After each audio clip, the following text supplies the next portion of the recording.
is a very well-known historian, a professor at Princeton University, who has been writing extensively, not only about the history of globalization, the Great Depression, and of course the official history of the IMF.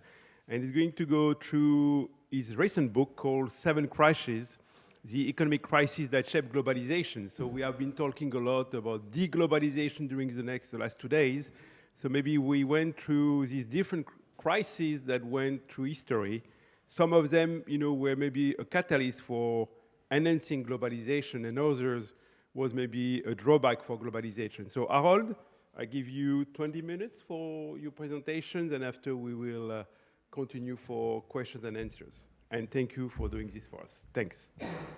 So thank you very much, Marc. It's really great to be here, and it's been a wonderful conference, very provocative and stimulating, and it's difficult to sum up anything after these 2 days. I thought I might just present this book very, very briefly. If we could get the PowerPoint slides up, it would be an additional help, but I can talk without that.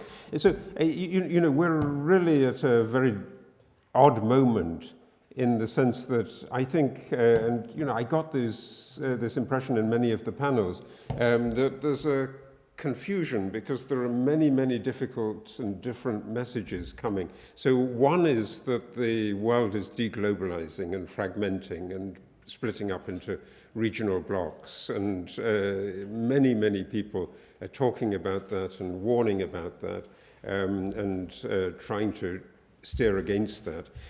The other is the story that we got at the end of yesterday, which is that there's an amazing technical revolution that is happening, and that the rapidity of technical change at a pace that really hasn't been seen over the last 20 or 30 years. And technical change since 2020 is really transforming the world. And then some of you were talking about market perspectives, and what does the market make of this? It celebrates a party. Everything looks as if it's just wonderful and it's going ahead. So this is a mixed up message, and I thought as a historian that we've been there before. In a sense, this is my story, and in a way, I hope it might be a little bit of a therapy at the end of this difficult 2-day session. So we've been there before, fantasies of the end, an end of globalization, an end of stable money, end of capitalism, end of macroeconomics. Peter Navarro, President Trump's trade advisor, was a great apostle of free trade and liberalization 20 years ago, and then he changed his mind. And now we think that we're in this plastic moment that CIA Director William Burns calls it, the deglobalization, supply shocks after COVID, the Russian invasion, the threat to Taiwan, the Hamas attack, inflation shocks, division of the world, and so on. So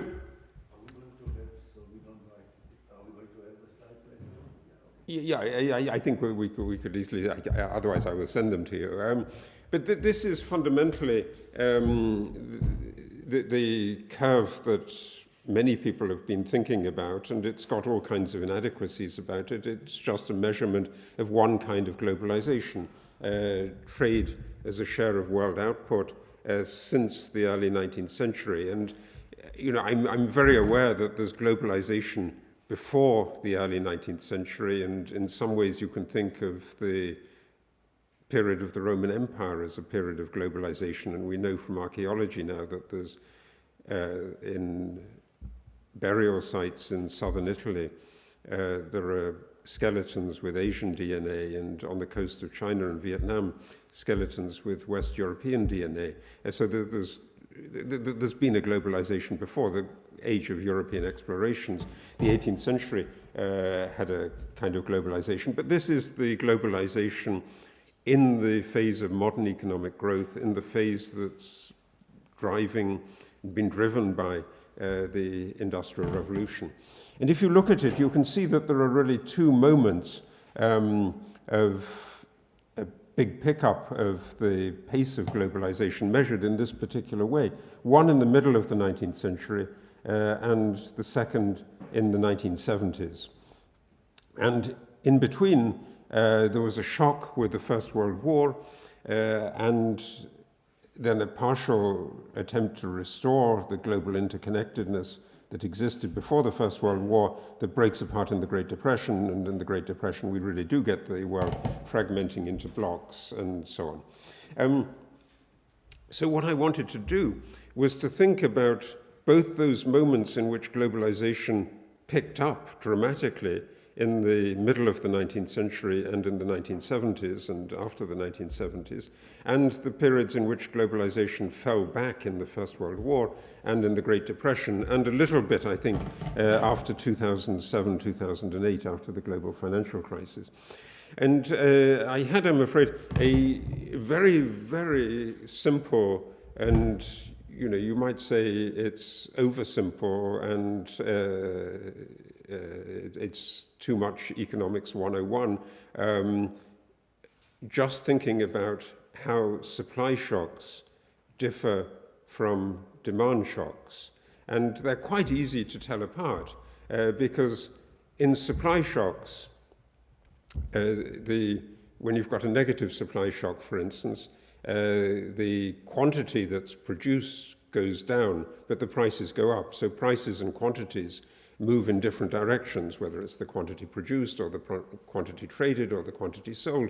They move in different directions. A positive supply shock, the amount increases and the prices go down.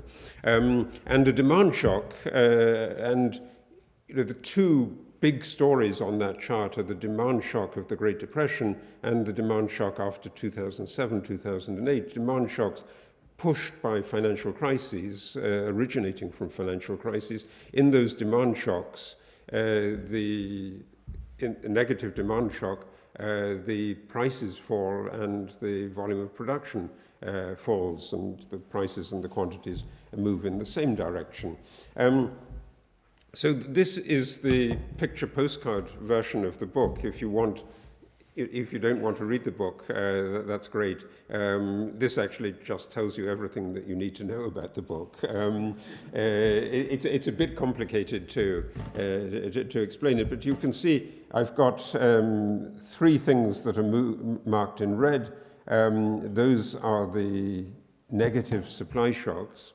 And then the demand shocks, negative demand shocks in the Great Depression in 2007, 2008, a positive demand shock in 1873. I won't talk about that so far. And then something in the middle, which is really, really messy and difficult to pull apart, and that's the aftermath of the First World War and its aftermath. The chapters of the book take each of those 7 moments and try to explain what's going on. And the critical story is that a negative supply shock challenges every kind of existing way of doing business. Economic organization, corporate structure, financial structure, the way governments operate. I think it's easiest, really, if I give an example of how that worked in the 19th century, because the story that I really take as the beginning of this story is the hunger that swept Europe, particularly Northern Europe, in the 1840s. And in the United States, most people remember this as the Irish potato famine, but it's not just the Irish potato famine, it's everywhere. And the Irish potato famine was a challenge to existing ways of doing things. The British government reacted at first by saying, there's a famine, we're going to import some grain, we're going to distribute it to people through food kitchens, we're going to try to alleviate the crisis as much as we can. So they imported grain, They spent more money, the British Treasury spent money. The consequence was that the gold flew out of the Bank of England. The bank put up the rates, the cost of government borrowing increased. There was a little financial crisis, fiscal crisis, and the government said, okay, we can't do this anymore. We've got to close down these food kitchens, and we're going to have some kind of relief, but we're going to pay for it by tax increases in Ireland. And so they increased the tax rates in Ireland. What happened was that then the people in the middle order, not the very poor, they're starving, they can't pay the taxes, but there were some people in the middle, tradesmen, and they say, well, we're not going to do this. I mean, this is just really literally killing us if we stay here. So we're going to go to America, and they get on the ship and go to America. And in the end, after this story of the 1840s, there's a political revolution that sweeps Europe dramatically, obviously here in Vienna, but everywhere else as well. And then the world puts itself together again, and governments in the 1850s get much more competent than the governments of the 1840s had been. The Austrian government is actually a beautiful case in point. They give up all the stuff that they had before 1848, and instead they concentrate on developing the communications network of the imperial states. So what happened then was that the obstacles that had been in place to a big technical revolution get lifted. And this is the next stage in my argument. That is that there are technical opportunities that are there, but we don't see them until we get a really big negative shock. And so the steam engine had been around for a long, long time. There was a steam engine in the early 18th century. The patent from Matthew Boulton and James Watt was from 1776, the year of independence, the year of Adam Smith's Wealth of Nations. But the steam engine was really used for stationary things, for pumping water out of mines. And if it was used for locomotion, it was used just in a very, very short-term, narrow setting. So it was used to move between Stockton and Darlington, or between Fürth and Nuremberg in Germany. But the network effects weren't seen. And after 1848, it's the network effects that dominate. And you realize that in order to get the food that you need for Europe, and there's this powerful sense that Europe can't feed itself anymore, you need the steamship and you need the railroad to open up the continents, to open up the Russian Empire, to open up North America, to open up the big wheat-growing areas in Argentina. So a technical innovation is taken up that was already there, but there are lots of obstacles to using it. And in order to do that, you need new companies, you need to allow joint stock companies to be created. The government needs to think about its approach to trade issues. And there's a whole series of things that follow on from that. The idea is that a negative supply shock leads to the circumstances in which you demolish the obstacles that are in the way of taking up a technology that people are already familiar with. The 1970s, I think, a very similar story. After the oil price shock, so I just treat the oil price shock as a negative price shock, there's again a technology that's around. There was a container ship that was built in the 1930s. After the 1950s, there's a regular container traffic between Florida and the port of New York, but that's not enough to create a network. And so what you do after the 1970s is that you have a network of container shipping, and the cost of trade becomes very, very radically reduced. And the same kind of political dynamic as in 1848. First of all, a thought you need to protect yourself. You can deal with this in a national setting.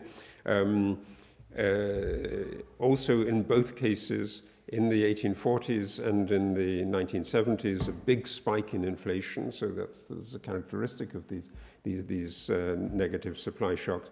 And you can see, I think, where I'm going, that it's possible to think of the COVID shock in this kind of sense, that also there are technologies there that were available for a long time but hadn't really been used for any widespread purpose. The mRNA vaccine is there since the 1990s. It's used fundamentally to treat tropical diseases, or to try to find cures for tropical diseases. Within days, the virus DNA is decoded, and within months the vaccine is there. And then when the vaccine is there, there's a realization that it doesn't need to be used just to treat COVID, but it can be used to treat all kinds of common deadly diseases, cancers in particular. There's a whole new wave of technology that will carry a medical revolution forward. A medical revolution also in the sense, difference in the way that we do medicine, that you don't need to go to a doctor anymore. You do telemedicine, you can do remote medicine. The technology that some people are following this online, also available before 2020, but gets massively used afterwards. So, this is really the story of taking up a technical revolution and creating, actually the possibility of those networks that Henry was talking about yesterday. So, I mean, in a sense, these two books fit together in some kind of way, because it's only when the networks are there that they can then be weaponized. But first, also, the immediate response to the negative shock is the sense that the supply chains can be used, and they can be used politically. And so if you're sitting controlling some oil, energy, you can use that to get a political leverage. And obviously people think of Russia, but it's not just Russia, it's Algeria sending gas to Spain and then threatening to cut off the gas because Spain is selling some of it to Morocco, and there's a conflict in the Western Sahara. This story is then really the story of taking up a technology.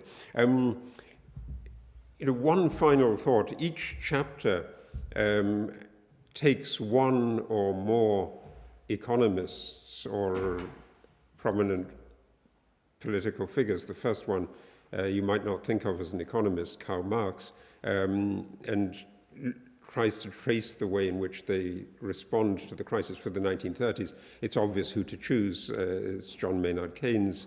For the 1970s, it's Friedrich Hayek and Milton Friedman. For the 2007-2008 crisis, it's Ben Bernanke. But there's a kind of message that I want to get at there as well, which is that the big demand shocks, the Great Depression, or the 2007-2008 financial crash, these are the moment for macroeconomics and for the idea of a macroeconomic counterweight to the crisis, and you want to get more demand. And so, in a sense, the message of Keynes is very clear, and it comes back in 2007, 2008, and Keynes's great biographer, Robert Skidelsky, talks about the return of the master. So that the demand crises are about macroeconomics, and the supply shocks, on the other hand, are not or shouldn't be about macroeconomics, but should be about microeconomic adjustment, because all the mystery of it goes into thinking about how relative prices move. And these are moments in which there are big, big shifts in relative prices. And from the point of view of public policy, it's not just good to increase demand. You want to have a particular kind of good that's being supplied. So it's food in the middle of the 19th century. It's energy in the 1970s. It's medical masks or vaccines or glass tubes to glass vials to transport the vaccines in the pandemic, or in a military crisis, it's particular weapons, not just any weapon, but you need the right kind of weapons. And so it's a question of sending the right signals to get the right kind of production, and that is done by relative prices. So, you know, one of my sort of fondest things is coincidences, is the story of how Karl Marx thinks in 1848 that the big political crisis has come from the aftermath of the big economic crisis, and the world is crashing. It's the end of capitalism. And then in the 1850s and 1860s, he realizes that that isn't taking place, and he sits in the reading room of the British Museum just copying out column after column of figures from the Times or the Economist and trying to look at them and thinking what the relationship between them might be. And he's very, very conscious that there's a great Belgian mathematician, Alphonse Quetelet, who gave the kind of equipment that you needed mathematically to analyze this, but he's also very conscious that he really doesn't have it. And so he sits there and he's rather bewildered and rather fuddled by the columns of figures. And at the same time, in the same reading room, the son of a businessman who failed in the commercial crisis of the 1840s is sitting there, Stanley Jevons. And Stanley Jevons realizes what you can do with this and how you can apply calculus to the problem of pricing at the margin. And it's Jevons who actually coins the term economics because he wants to replace political economy, which was the way that people described the story before.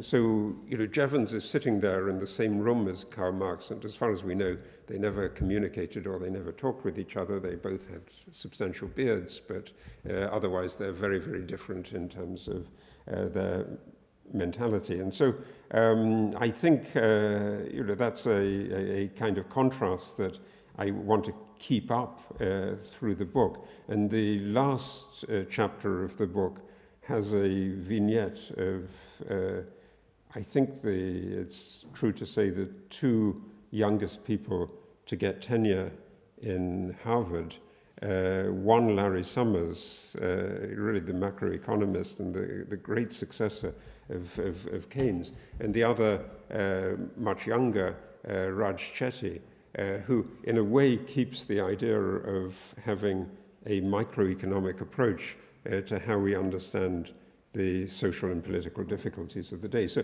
I try to do a little bit of the history of economics as well as a history of crises. But the fundamental idea is the one you see on the board, that negative supply shocks are moments where there's a great deal of learning. And you know, actually Keynes described that beautifully in this very, very dark moment in 1919. He says, things have to get worse before they can get better. And I do think that that's a really beautiful maxim to carry with us. Things have to get worse before they can get better.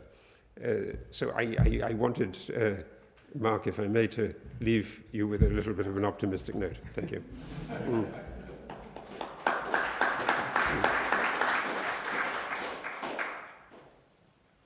Okay, so we have 15 minutes for questions and answers. So I see Henry over there. I take a couple of questions, and after I will ask Carol James to comment. Henry. So I haven't read the book yet. It sounds fantastic. But I did want to ask about, there seem to me to be two different ways in which I could interpret your very interesting argument about supply shocks. One is a minimal or a limited account, which is to say that when we have a supply shock like this, we discover, we're more plausibly likely to discover new technologies which meet the immediate needs. And the second is to say that we are more likely to discover new technologies, which in turn can set in motion major new changes in the economy, fundamentally reorganizing the ways in which we actually think about how things are supplied. And I really like the second idea. It seems to me to have a lot in common with what computer scientists call simulated annealing. So that is it's a situation in which you're trying to find you're stuck at a local optimum, and the way to get out of the local optimum, which is a version of the Keynes argument that you suggest, is that you need to, in annealing, you have to heat up a metal to reorganize it so that it then sort of can settle back down to a different, better optimum than the one that you're in. And it seems to me that that is an argument that at least sort of metaphorically, has something to do with the kind of process that you're suggesting here, that this is a story about how it is that there's a massive shock where things do get worse, but that allows for things to get shaken up. And if that's right, I'm wondering what are the new technologies that are likely to come out of the shock that we've seen? Because it seems to me that mRNA is a crucial technology. I'm not sure whether it's a choke point technology for reorganizing the ways in which we produce or organize or do things. One might make a case perhaps for large language models. I don't know quite what, but it would be lovely to maybe think a little bit more about, are there other big technologies in the wings which have been underutilized to date, or not even technologies necessarily, techniques which then sort of provide for the kinds of changes that we saw when Malcolm MacLean introduced the containerization revolution or whatever.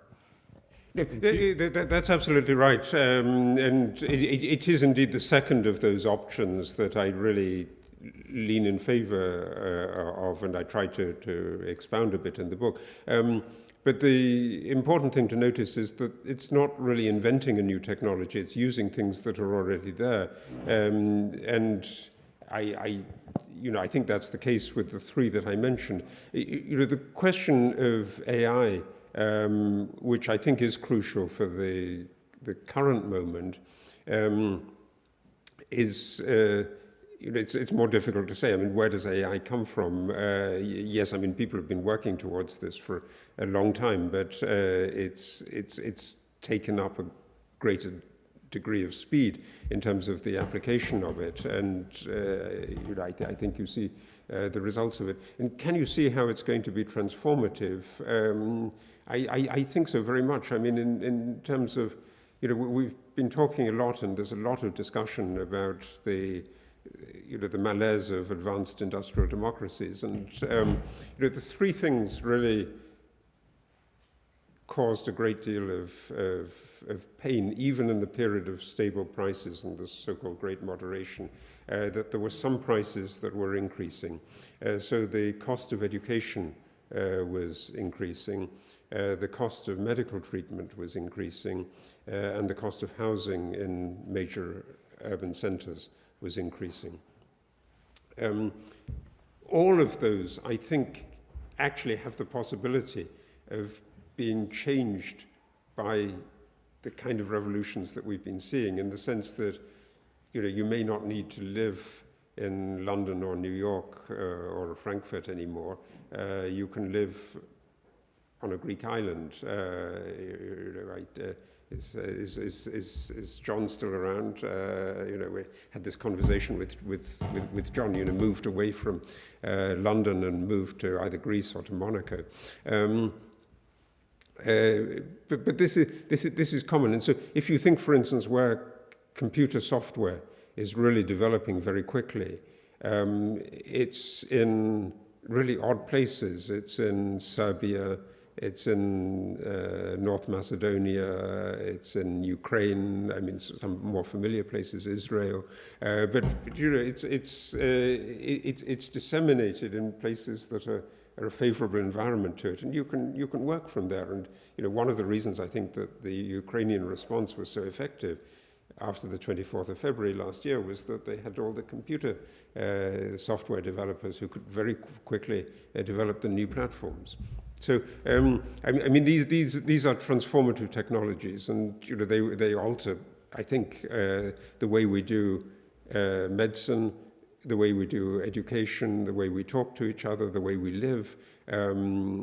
so, education is an absolutely classic one. I mean, if you look at the cause of great inequalities, it's about bad education in many parts of the world, or in many places in the United States. The technology that you get with something like the Khan Academy, in principle, allows a pupil in any school anywhere in the world with an internet access to get into this and to have a much better level of explanation of mathematical problems than the one that I had when I was at school in England in the 1960s, and 70s, early 70s. Livio? Over there. Thank you. So thank you. This was a fascinating talk. I also still need to read the book, but now you encourage me to read the book.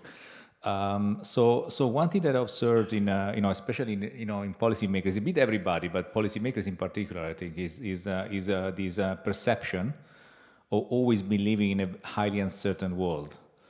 And this, I've been in policymaking for over 20 years now, and every year is the most uncertain ever. And now people speak about polycrisis, which I'm not even sure what it means exactly. So you as an historian, so first of all, do you agree that people have this distorted tendency, and also what could be the cause for it? That would be my question. Thank you. Yeah, thank you. That's actually a wonderful point, and I think there is this sense of everywhere being in crisis and crisis being a permanent state. I was kind of amused because just at the time that my book came out, there was also a really wonderful book on the revolutions of 1848 by the Cambridge historian Christopher Clark, and Chris Clark calls 1848 the first polycrisis. And, it really was, because it was a social crisis, it was a crisis in consciousness, it was a crisis in politics, it was a crisis in industrial organization, it was a crisis in everything. And so, I think also the 1970s, I was just talking about that in the break, had that kind of feeling as well, that there were interrelated crises. And indeed, the 1970s is really the background for the great French philosopher, anthropologist Edgar Morin, who coined this term polycrisis, I think, to describe the situation in the late 20th century. But it's a kind of odd thing, and people talked about that in 1848 as well, that crisis in its classical sense, in the sense derived from the Greek meaning, is a moment of decision. And the point of these polycrises is that it seems that there are too many things to be able to decide on them, and so you can't have the moment of decision that characterized the classical political crisis. Okay, so I have, why don't I take the 4 questions? Ariel, Athanasio, yes. Yeah, Ariel Cohen, the Atlantic Council. In what you described until the Cold War, the world essentially was united in terms of its economic systems. There was no East and West. It was colonial, it was predominantly the British Empire, and later US, etc.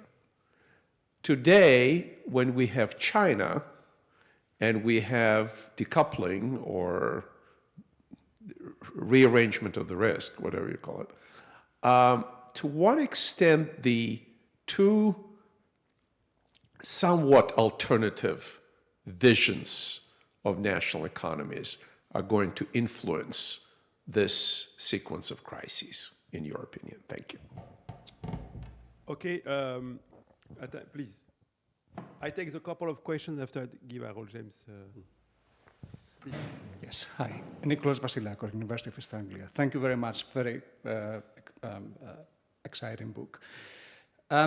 My question is, when you presenting the summary table with all the different shocks and your typology, I was thinking, yeah, that's a great summary. But if we think about one of the biggest supply shocks that we're facing, climate change, where would I place that? And I think the difference, one of the differences of this type of shock to the ones that you discuss in your books is that it is unlike, as it stands now, and from the information that we have, it looks like that if we miss the opportunity to change things, it is unlikely that things are going to get better. Most likely they will get worse because some of the climate impacts will become irreversible. So my question was, is there a point in history where we were faced with supply shock that we could use as an analogy to the kind of threats that we are facing when we're thinking about climate change? Thank you. Thank you. Jacob.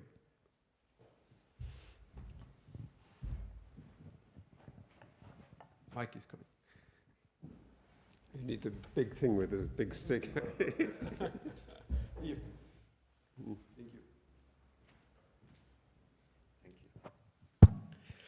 Thank you very much. This was indeed very interesting. Let's put it like this.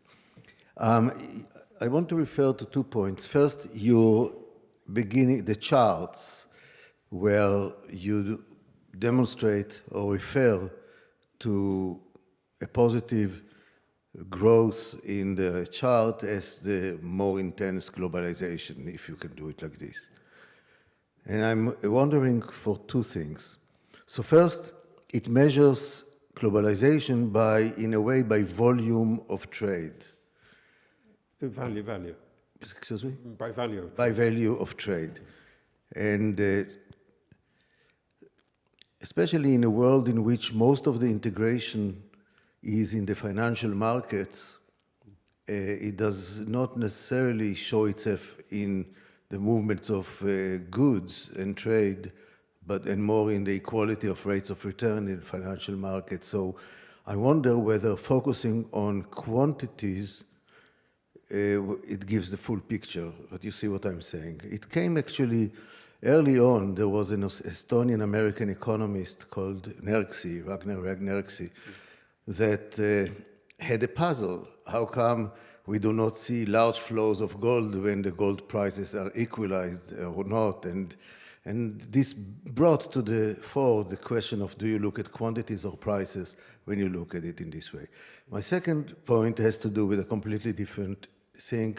When you are talking about the supply shock, you need to have a large supply shock in order to, so to speak, to shake the tree and get the improvements. And I think it's very profound, this point, and I can give you one example from the late 80s and early 1990s.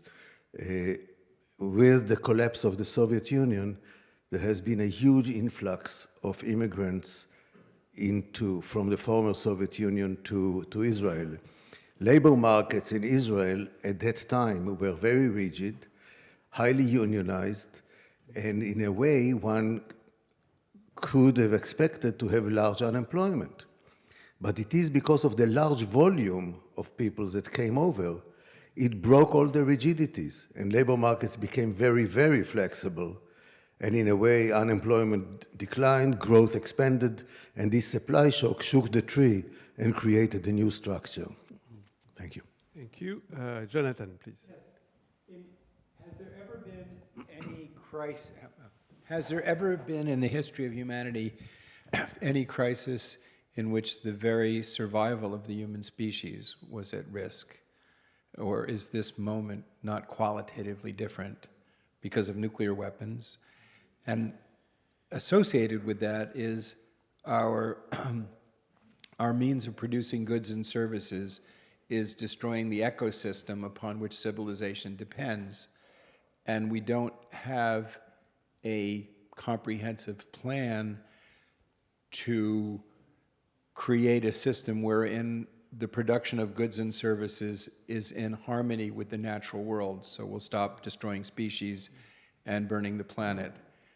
I would contend that these 2 crises, the crises with the environment and nuclear weapons, are qualitatively different than the other crises that humanity has faced. And I wondered if you could address whether my thesis is correct or not.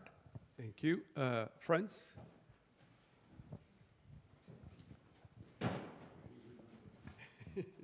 He's taking notes.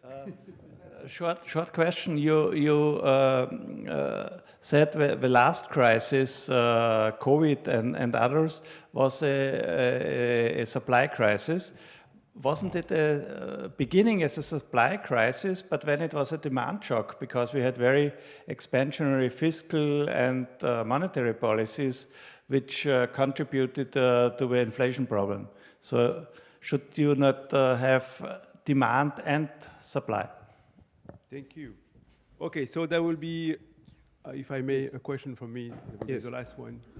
Can you characterize maybe the current chapter of history here as induced deglobalization, because you have a country who is preventing the rise of another superpower, who is creating, weaponization, economic statecraft to prevent this country, in a way to become also another superpower. So is it maybe induced deglobalization? So it's not something that triggered by war or pandemics, for example. Thank you.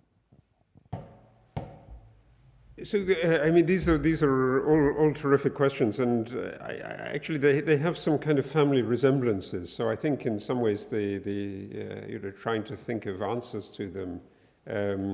First of all, the uniqueness of particular moments. So, is the Cold War a particular moment, or is the climate crisis and the nuclear challenge a particular moment? Well. In a sense, that's a question that goes back to the issue of the 1930s. And then the world really looked as if it was deglobalizing, and also that there were really radically different economic models. And, when I said the end of capitalism, that's the title of a book that was a bestseller in Germany by Ulrike Herrmann last year, but it was also the title of a book that was a bestseller in Germany in 1932. By Fedden and Fried. And actually, they have very, very similar arguments, including the ecological one is put into the Fedden and Fried story. And Fedden and Fried became a big Nazi. And there was the vision of a planning alternative to capitalism that he was having. And so in the 1930s, it looked, at least to some people, and that's in part what Keynes was trying to struggle against, because Keynes wanted to have an alternative to it. But it looked as if the powerful alternatives were either the Nazi one or the Soviet one. They both looked dramatically successful, and they both got admirers across the world. So, having a multiplicity of systems is I think, a long-term historical story. And the nuclear challenge, obviously, has been around since 1945. There's a way of dealing with it. And on the whole, humanity dealt with that relatively successfully. And so, it's also possible, I think, to sketch out an alternative in which there are solutions to the climate challenge, and they will be produced in many, many different ways. And it's not just a question of getting green energy, but it's a question of reducing the use of energy. If you think of the change in the way in which people think about cities, very much less demand for concrete. So concrete was one of the big drivers of CO2 emissions. We can live differently, and we can do many, many things at the same time. So, in a sense, the climate crisis, we're in it, but we're certainly not at any kind of moment of decision. And that's what strikes me very, very powerfully. But the kind of instruments that you use, and the sense, I think it came out in many of the sessions, that the energy shocks of 2020 and 2022 come really as a background to thinking about how to deal with the climate shock. And so the EU response to 2020 was, in part the Green EU program. And we're obviously in a moment of difficult adjustment, and some people pointed out the irony of this, that you need more coal and gas at the moment because of the concrete. But on the other hand, that's very, very characteristic, I think, that there's a kind of intensification of the sense of which people who control energy need to use it now, because it's going to be really pretty useless in a few years' time. And so that's driving the menace. And I think Jacob's first point is absolutely right, that this is a very crude chart about globalization, and it's partly only because it's the easiest one to do over 2 centuries. But indeed, it's right that you don't want to think about just the value of goods that are traded internationally, because it has all kinds of odd effects. And at the Armenian version of this, we had a quite extensive discussion of this, because every time there's an energy price shock, this goes up because the energy prices go up, and that's obviously. So people have said, why don't you measure volume instead? And actually, that's produced a kind of quite astonishing effect, in that over the last 10 years, when there was supposed to be a deglobalization or a slowbalization by this measure, the volume of trade was actually increasing, just the physical space that trade took up. Will that take place over the longer term? I actually doubt that. And, I think what you said about financial services and also about IT services, that there's a kind of weightless economy that moves around. And that was a nice book from a few years ago. But indeed, it's true that, even before 2020, when the doctor does a radiology exam in Princeton, New Jersey, they don't look at it themselves. They send it to somebody in India. So the data is just transferred, and the Indian doctor analyzes, sends the result back. Now that's less and less popular as a way of doing it, because the purely sort of AI approach to medical diagnosis is much more accurate than the Indian doctor or an American doctor or a doctor anywhere looking at it. And so this is a world in which there will be a lot of commerce that's very, very valuable, but which is entirely weightless. And obviously it does require energy to generate all this, but it's not transferring things over space. So I think that's my attempt to put all these questions together. It's just a fascinating topic, and I think we could go on having conferences like this for ever and ever. Thank you, Harold. Well, we need to close the conference. Harold, thank you very much for accepting to talk for the last session. On behalf of my colleagues from the Center for European Policy and Ingopel, who is here, and our colleagues from Italy, Massimo De Andris, thank you again for joining us here at the Diplomatic Academy, and thanks all the staff of the Academy, the people who were involved with us for this conference, for their hospitality, but also for supporting this event. And we look forward to seeing you again next year. We don't know yet the place, the locations, but you will be brief.